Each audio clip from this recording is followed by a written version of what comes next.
Yeah, it's a pleasure to be speaking to you today and to have Jatin with me to talk about Esprit, a company that I'm extremely excited about because I've had the pleasure to experience firsthand their journey in taking customer centricity even more, to the center of their business. That's what we will be focusing on today. The way we'll do this is by, let me start sharing my screen, is by taking a very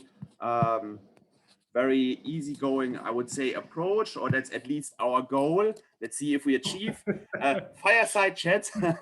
We don't have to fire, we can't be in person, but we're trying to do this fireside chat style where we literally like talk about these topics that we care about and try to show you what we believe matters most.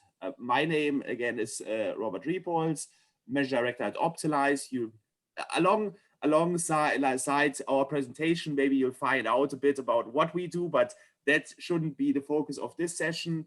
And yeah, Jatin, I'm handing over the word to you for a short introduction about for you. Thank you, Rob, and thank you, Christian K5 team, for giving this opportunity to chit chat. Rob and I, we have been working for a few years now, and we are always discussing and about the trend in market trends in terms of customer communication. Also, very excited to have Rob you on the other side. Yeah, unfortunately, we could not be at one place. Otherwise, we would really do the fireside chat. So a brief introduction about me. I'm Jatin. I come from India. Currently, I'm working as a vice president, head of CRM at Esprit, and I have been leading the team since 2 years. And as you go further, I think you will be also learning a bit more about what is Esprit into if you do not know about it. And also we will be sharing some insights. So really excited to be here, and post your questions if you have, and we will try to answer them. If we do not manage during the call, then we're going to answer them later on when we get the questions. So let's get started, Rob. Yeah, I would say let's dive into Esprit. Maybe a few words about the company and what you do and why we're talking. Correct. Thanks, Rob. So yeah, we are Esprit. We were founded in California, the USA, in 1968. And we have been in making customer feel good and look good business since more than 50 years. We are present omni-channel, so we have a strong presence across the world and across the offline channels as well as online channels. So the thing is, we are here to make our customer happy. This is our motto. This is our purpose here. And we every day we enjoy doing what we are doing. We are passionate about it, and we are always excited to deliver something which is valuable to our customers. So this is what is Esprit and what we do here. We are having headquarters in Hong Kong and in Germany. Actually exciting today, I'm in the headquarters and dialing in from there. So that's the beautiful building of Esprit here, very close to Düsseldorf in Germany. And yeah, we are present in more than 40 countries. Perfect. Yeah, thank you very much. Great company. I would say every German knows Esprit and has something Esprit in their wardrobe, or at least I hope so. And yeah, let's talk more about it. Let's talk more about customers, about customer centricity.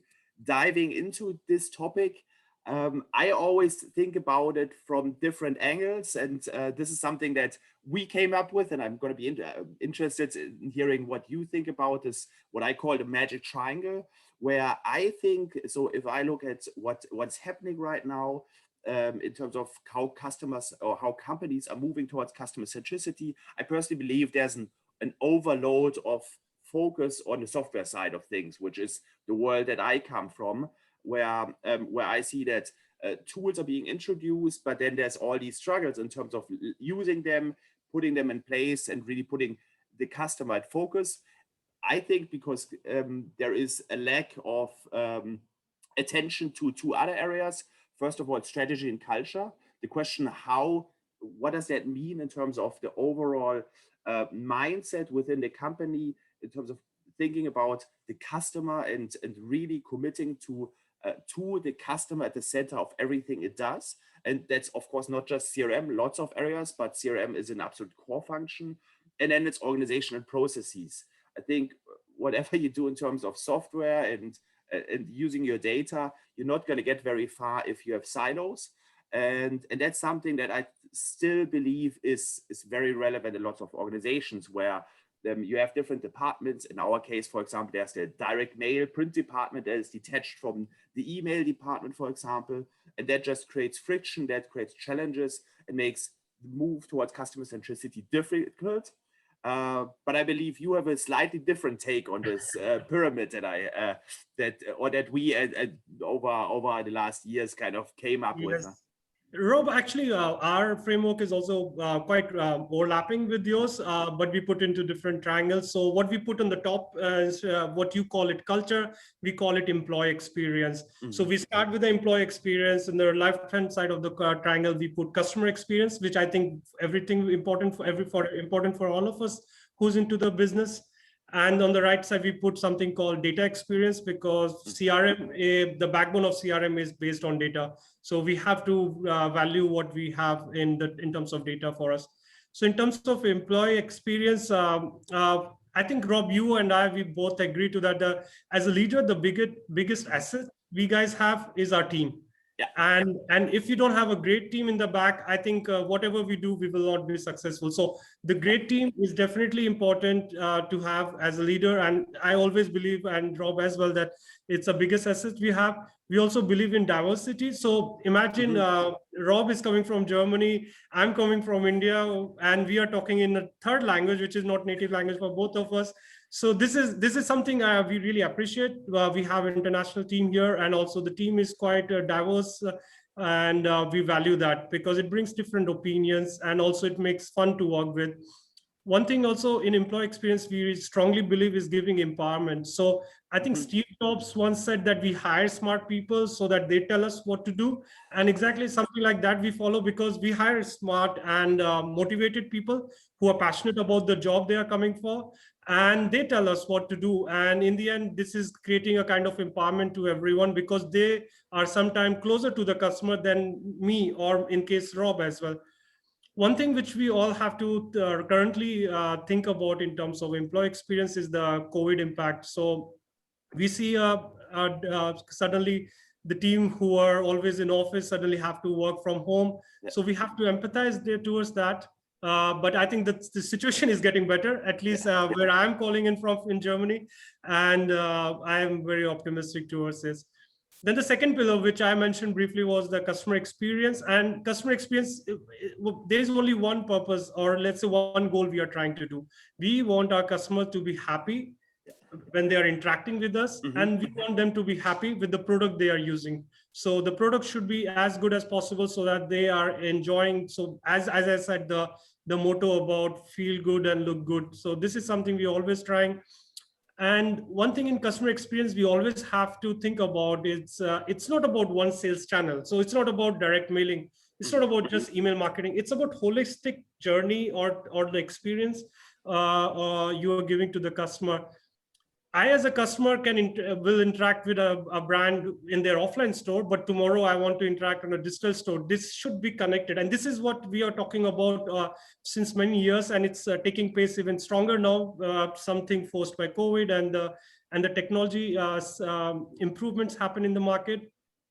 So customer expecting more and more personalization. For example, when I'm going to Esprit app, I want personalization to tell me what should I buy. And then I'm very quickly done with the purchase cycle. And then in the end, I'm very happy. To measure also customer experience, we make sure that we are continuously taking net promoter score. This is something quite important to our company. Yes, and we are making sure where the pain is. And what is really good, Rob, is if you ask the customer what they enjoyed or what they didn't enjoy, they really like to tell you, because they see relationship with Esprit as a personal relationship sometimes, and they don't mind giving us the feedback, provided that we value it and we improve on it. So we really get good feedbacks from customer, continuously working on it. It goes across whole company, and always keeping customer at the center. By the way, just a short interruption, it's a very good point. Even from a B2B point of view, I think this is neglected. We just recently introduced our customer council that you are part of, right? Or Esprit is part of, because we said we're not doing it enough. Yes, you can do NPS. You don't have the same volume. but then you create a customer council, for example, to achieve that. And I think even in B2B, that topic, it's easy to say it, it's a lot harder to live it. So Yes, short comment on this. Yeah. I agree. But Rob, I think your company have been doing quite good. And that's why I was very excited to talk to you. So you have this customer success manager team who are continuously every week talking to me or the team, CRM team, and trying to improve. So this is what it means, right? You are making me to learn the product of optilyz quickly and deliver the value to our customers. So this helps our journey. And yeah, I agree that there is some gaps in the B2B NPS scoring or focus on the customer, but I think ultimately everybody's understanding that only with the customer they're gonna be successful. So that's the point. And just a little bit about the last piece which I said about data experience. So we all can deliver great customer experience or employee experience based on the data. We need to be very compassionate towards that. A customer is giving their personal data to us, and we have to show the value of them giving that to us. So it's not about they just give you and you keep it in your data warehouse and forget about it. No, if you deliver a value in return to them, I think they are very happy to give even more customer data and help them to find the product or help them to solve their problems. So data experience part is also very important. We like to keep it at one place, having customer 360 view and removing all these data silos, which unfortunately still exist in many companies. Yeah, great points. I think that your triangle might be more powerful because you're more focused on the things that really matter, right? Like software, maybe it doesn't belong there because software is just an enabler of these different parties. So I'll go back to the drawing board with this one. But I will. Rob, that's exactly what's about the diversity. So we both have different opinions, and we value each other's opinion and try to align in the future. So this is exactly what I really enjoy working with. I love it. Yeah, so I think two of these topics you already mentioned, empathy or understanding customers, what's going on. Let's dive into that. Let's talk about the impact of COVID on business. From my point of view, I think it has next to all the bad, there is some, let's say, some good to it in terms of where it's taking companies or where it's forcing companies to go. I believe that it has given an impulse for customer centricity, for digitization. Personally, I think it has significantly driven the relevance of CRM. Companies have realized you can't just look at the expensive, normally customer acquisition. You have to think about your current customers, how you can get them to stay with you, increase customer lifetime value, profitability of campaigns. So I think that is what's been happening. While at the same time, we need to understand what's happening out in the market with our customers, as well as internally with our employees. So how do you see that? How do you see the impact of all of that on your business, on the CRM function as well at Esprit? Rob, you actually touched two very important topics, and I feel the same way. First one is you talk about the impact of the COVID. So in terms of empathizing towards our customer, towards our employees, and in the end, we all are social being. And suddenly we were in lockdown. We couldn't meet other people, and this is something not normal for us. And we have to have empathy towards that and understand that. Now, slowly, it's opening. The markets are opening. Customers are actually craving to go to the store to interact with the store staff and also to feel the product and to touch it. So this is something which we are seeing now in the coming days, when the coming weeks, when the markets are open. And second topic, which you also mentioned about, the CRM focus. Yes, I think CRM has been for many decades, but now with the kind of technology we have in the market, like including yours, Rob, which simplifies the process for the CRM team in terms of able to deliver a great communication, which makes us to deliver even greater value with the program. And we are also seeing that companies are becoming more and more customer focused, and everybody is realizing it's all about customer experience, customer centricity, and the relationship you have with them.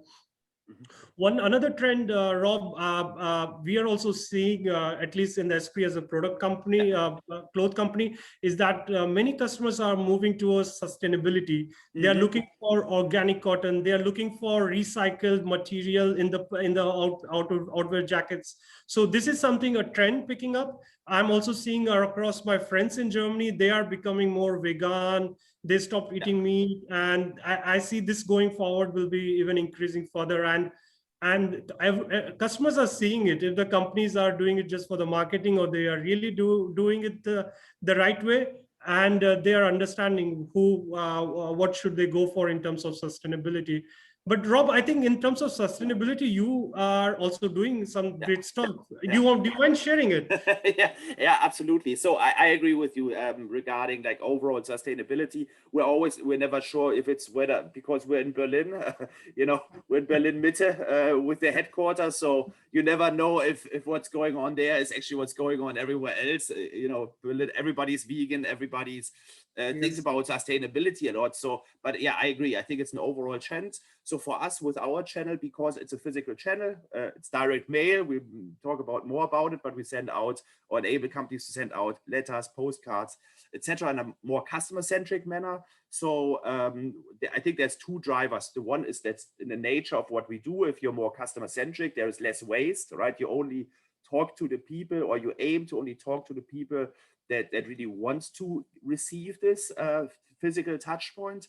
But at the same time, we said, okay, let's do more, and let's think about carbon neutrality. We started that project at the beginning of 20, actually in 2019, and then in 2020 it came to conclusion. And since the beginning of this year, everything we do is carbon neutral. It's not optional Great. anymore.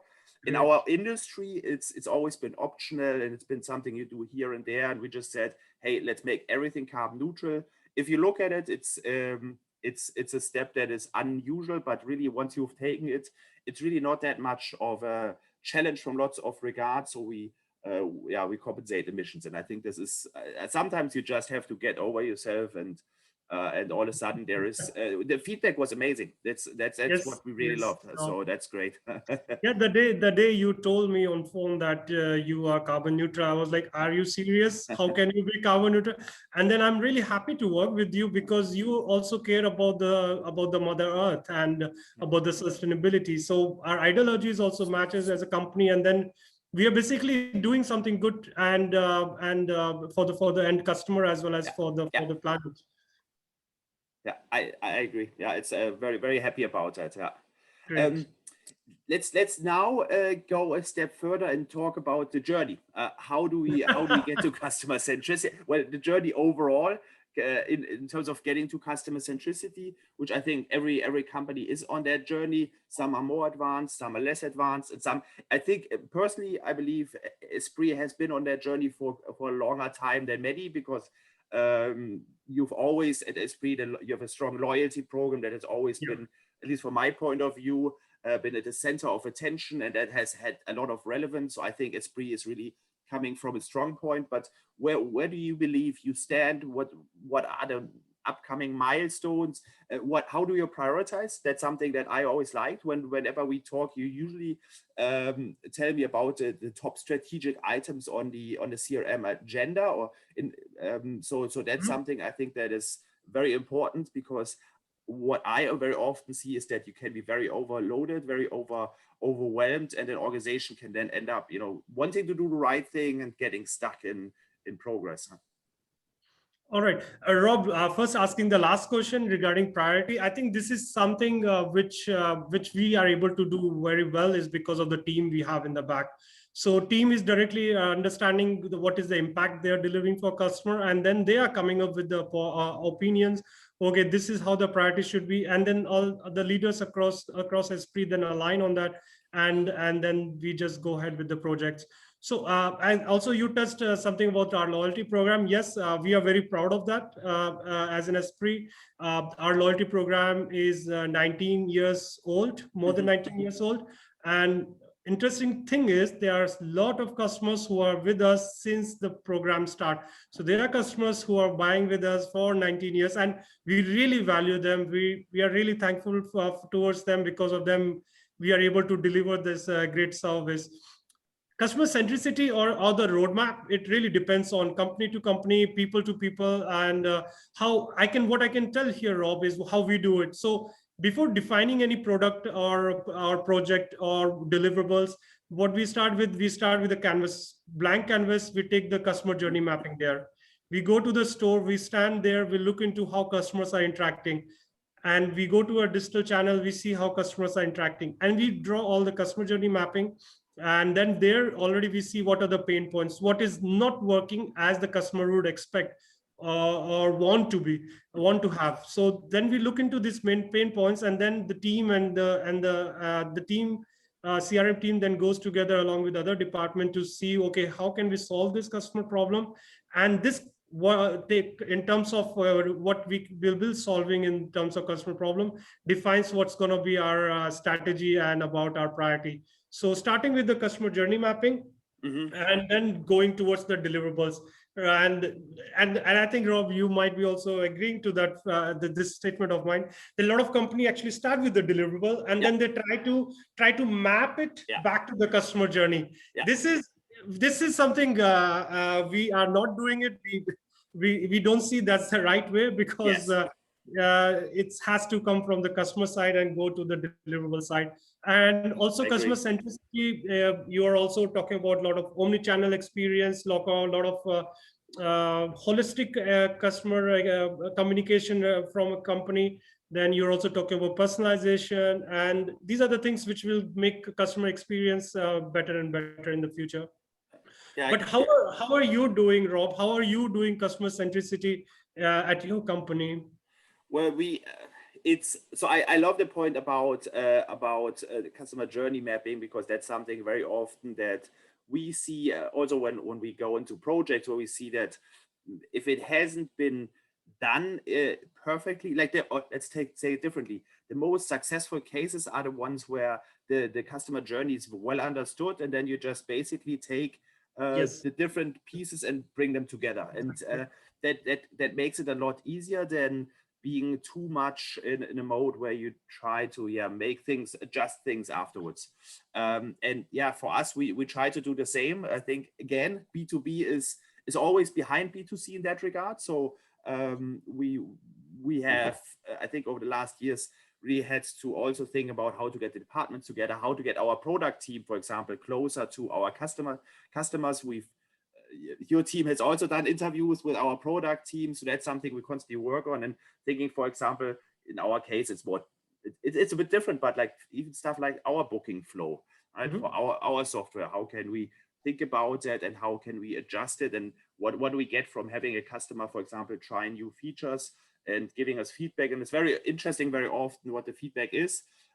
Also, our customers vote sometimes on certain features, so we can better prioritize them, because very often we're just blinded by our perception of things. Yes, exactly. I think that's so you mentioned channels, so I think that's a good point.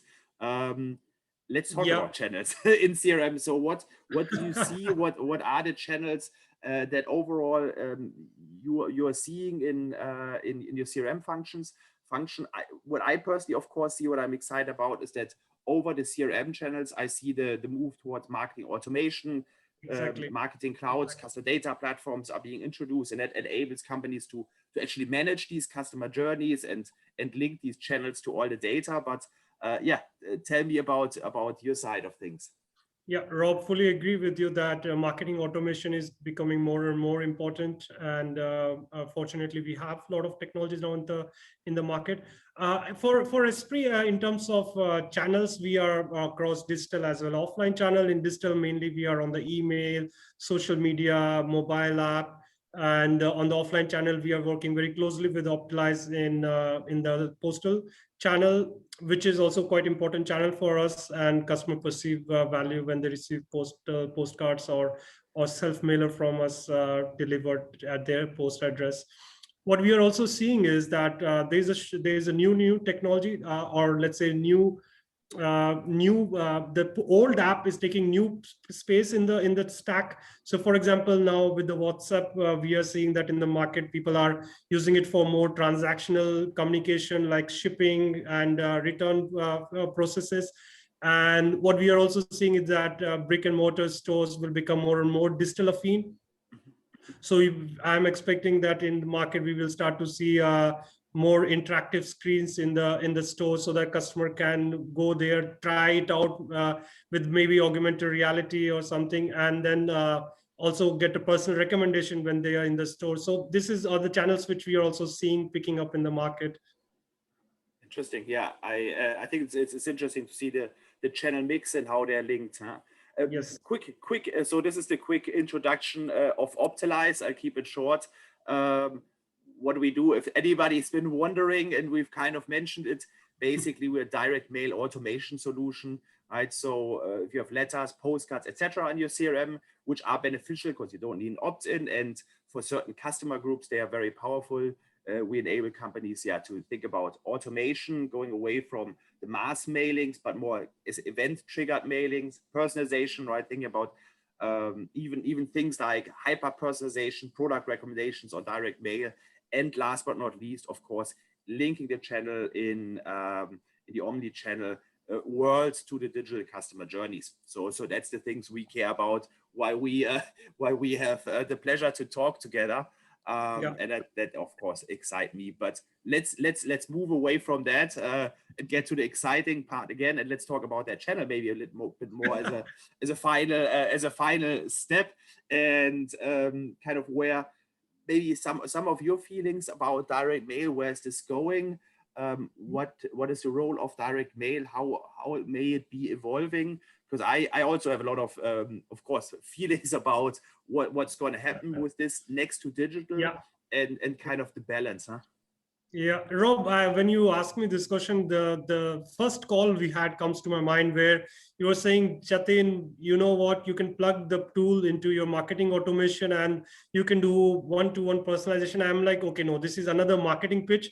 But when we really went live with the tool and we realized the first use case within 4 weeks, then I really believed in that, yes, you can do digital as well as offline communication through one marketing automation and based on life cycle for customer at scale. This is possible today, at least in Germany, what I am aware of where I'm using it, but I'm sure across the world it must be there. And yeah, definitely customer life cycle is the importance, very important pillar, which we leverage a lot with the marketing automation. So we try to, when the customer is new, we use the automation and the communication channels of email as well as postal to onboard them in the program, to hold their hands, and so that they learn more about Esprit and what are the benefits they're getting through the Esprit Friends program and everything. And this is a big impact. What we are seeing is life cycle communication has better redemption, or let's say response rate, than the mass blast campaigns. And this also again tells us that marketing automation is the thing of the future, which will take more and more central spot in the CRM. And go ahead, Rob. No, I like that. I think it's the marketing automation world, because it's a topic I'm running out of time, so we I can't derail this too much, but it's interesting because I believe that the power of marketing automation in terms of creating certain touch points that didn't exist is powerful, next to, of course, the possibility of a team to focus more maybe on the concepts and maybe sometimes crazy campaigns that aren't part of regular customer lifecycle touch points. Exactly. And we feel valued. I mean, Rob, if you receive from a company suddenly happy birthday greeting card, you also value, the company remembers me, and you feel valued about it. Or let's say you are going on a holiday and customer tells you, okay, by the way, these are the things which you might like to know during your holidays. And these are the small things which company helps us to make our life, customers' life and our life easier. So yeah, definitely this is going to be a central spot, the marketing automation. Well, thank you very much. That's it. Very much appreciated. to Thanks. take you away from your busy schedule. I know you are extremely busy. There's lots of stuff going on. I think we've actually run out of time. So if there is questions, feel free to ask them now. Otherwise, I would say thank you very much, Jatan. Thank you, Rob. Thank you, K5 team, for giving us this opportunity. Thank you, everyone. Bye-bye. Thank you very much. Bye-bye. Thank you very much. Bye-bye. Bye. I think we've got through the time perfectly. So thanks. Thank you, Rob. Thank you. Bye.